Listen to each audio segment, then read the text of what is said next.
Oke, pada kesempatan kali ini saya akan menunjukkan PLTS yang saya gunakan saat ini.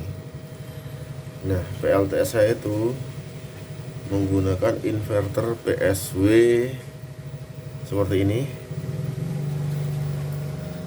Inverter 24 volt, mereknya Sunyima kalau nggak salah ya. Saya tidak tahu ini artinya bahasa Cina ini. Nah, ini sudah saya gunakan selama kurang lebih 1 tahun. Seperti ini penampakannya. Saya mengganti ini karena seperti yang saya tunjukkan di video sebelumnya, inverter 12 volt saya mengalami masalah karena kehujanan. Nah, karena kehujanan ya sudah, sekalian saya ganti dengan menggunakan inverter ini. Nah, untuk on off-nya inverter ini saya menggunakan sebuah LVD di sini.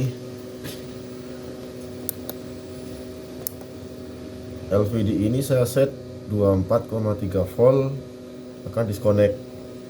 Jadi artinya ketika tegangan baterai sudah turun hingga mencapai 24,3, maka dia akan meng-cut off dengan sendirinya. Jadi inverter akan mati. Terus saya kasih toleransi 2. Artinya ketika tegangan baterai sudah mencapai 26,3, maka inverter akan dinyalakan kembali. Nah, tapi tidak hanya alat ini sebenarnya yang digunakan.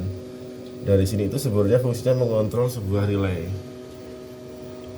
Ini penampakannya, saya menggunakan relay 24 volt. Nah, relay inilah yang berfungsi memutus dan menyambungkan arus ke inverter ini.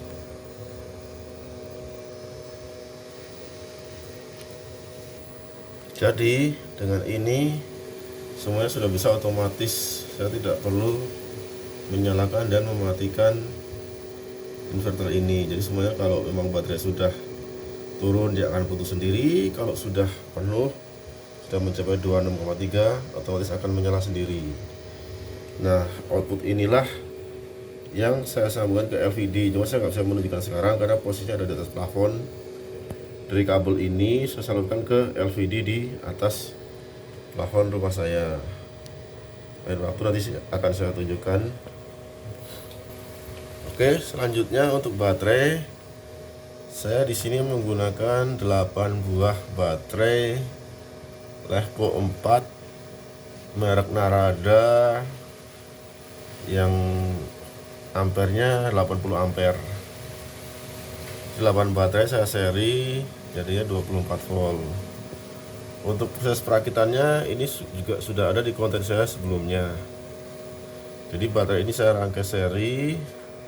Saya menggunakan sebuah BMS seperti ini. Jadi kalau sudah ada BMS ini, kalau seandainya overcharge itu sudah aman. Dia otomatis akan memutus arus dari PLTS ketika sudah penuh. Seperti ini penampakan baterainya. Sejauh ini sudah setahun pemakaian, masih bagus. Belum ada drop kecuali yaitu yang kemarin yang satu itu ya. Tapi setelah saya ganti sampai saat ini semuanya bekerja dengan bagus dan nggak ada kendala lagi. Seperti ini penampakan baterainya.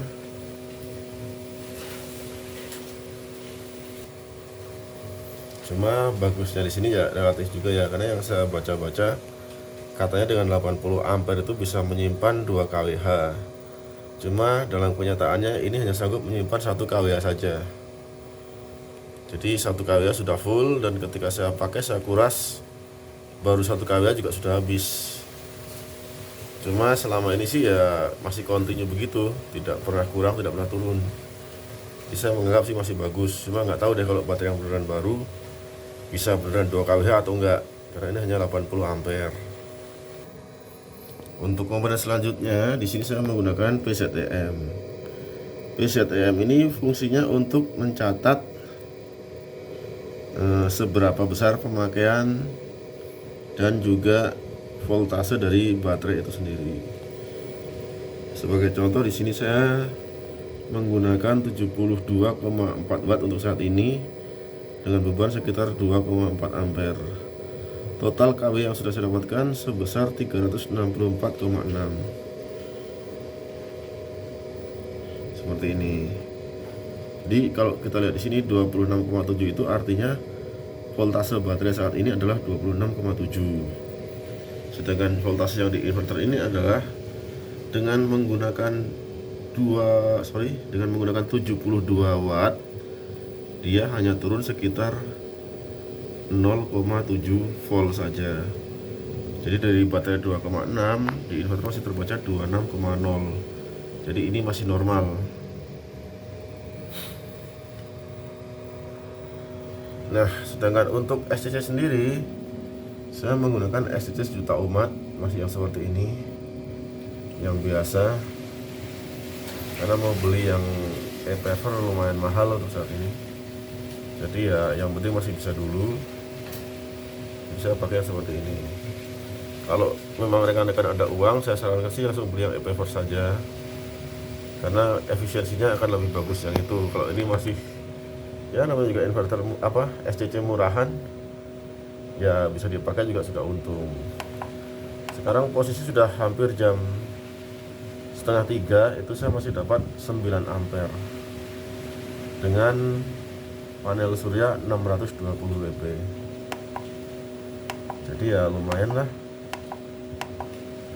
meskipun pakai SCC seperti ini, tapi ya masih bisa dipakai juga. Oke, lalu saran saya, kalau emang rekan-rekan mau membuat PLTS, lebih baik langsung bikin sistem 24 volt. Kenapa demikian? Jadi pengalaman saya sebelumnya, ketika saya menggunakannya untuk menyalakan AC, pada saat saya menggunakan 12 volt itu ampernya sampai tembus sekitar 35 ampere. Nah, dengan 35 ampere itu kita membutuhkan kabel yang besar. Kalau kita pakai kabel yang seperti ini, itu bisa panas, bukan bisa meleleh, dan bahaya tentu bisa kebakaran.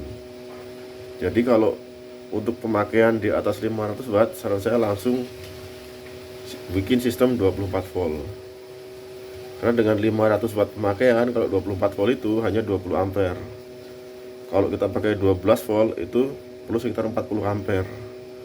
Bisa sama kayak kabel las itu kalau 40 ampere.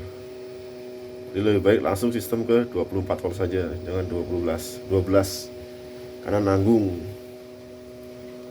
Nah, syukur-syukur kalau rekan-rekan punya uang, itu bisa langsung bikin yang sistem 48 volt. Cuma itu lumayan mahal harganya kalau 48 volt. Jadi kalau sedang-sedang saja, ya langsung aja 24 volt. Karena nanti kalau 12 rugi deh, seperti yang saya alami kemarin. Sayang banget gitu. Masa 500 watt itu sampai sekitar 40 ampere itu kan, waduh, panas banget itu sistemnya. Jadi lebih aman langsung ke sistem 24 volt seperti ini. Jadi begini penampakannya ya. Jadi kita menggunakan inverter, kemudian baterai level 4, PCTM buat mencatat beban dan juga pendapatan KWH-nya.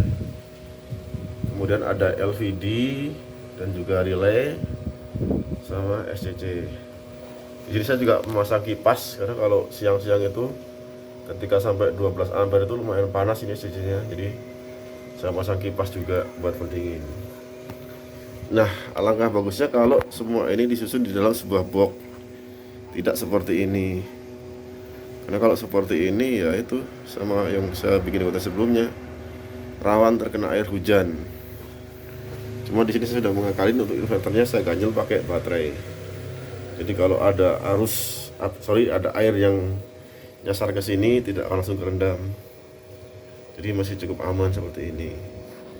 Sebenarnya sih saya sendiri sudah menyiapkan boxnya ya, yang ini. Cuma memang belum sempat buat mindahinnya aja. Karena ternyata setelah saya beli boxnya, ya lumayan ribet juga buat mindahinnya. Harus ngebor-ngebor, bikin dudukan untuk semua ini. Jadi perlu waktu lumayan lama kalau emang mau memindahkan ini ke boxnya. Cuma kalau rekan-rekan mau bikin sih, saran saya langsung di box saja. Jangan sampai yang saya alami kemarin dialami juga oleh rekan-rekan semua. Oke, jadi begini ya, ini PLTS saya.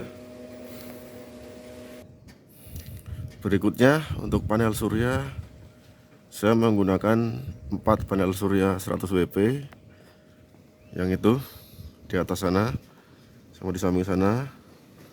Kemudian satu panel surya 120 WP yang ini. Nah, yang 120 ini saya paralel dengan 2 kali 60 WP yang di atas sana. Jadi total semuanya ada 620 WP. Jadi begini penampakannya panel surya yang saya gunakan.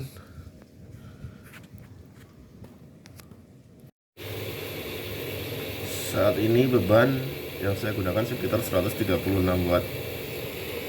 Kita lihat 136 watt 5,17 ampere dengan voltase inverter 25,3, voltase baterai pengecasan 26,8,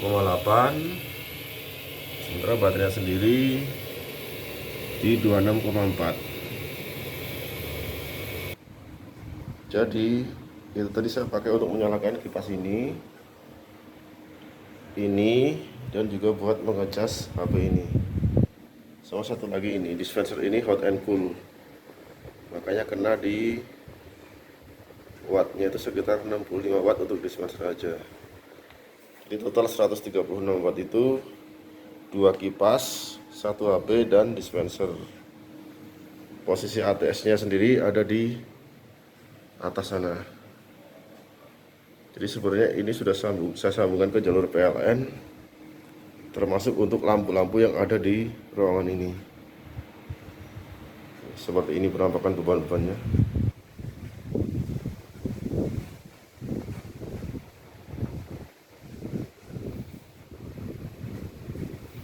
Oke, mungkin cukup sekian untuk video kali ini.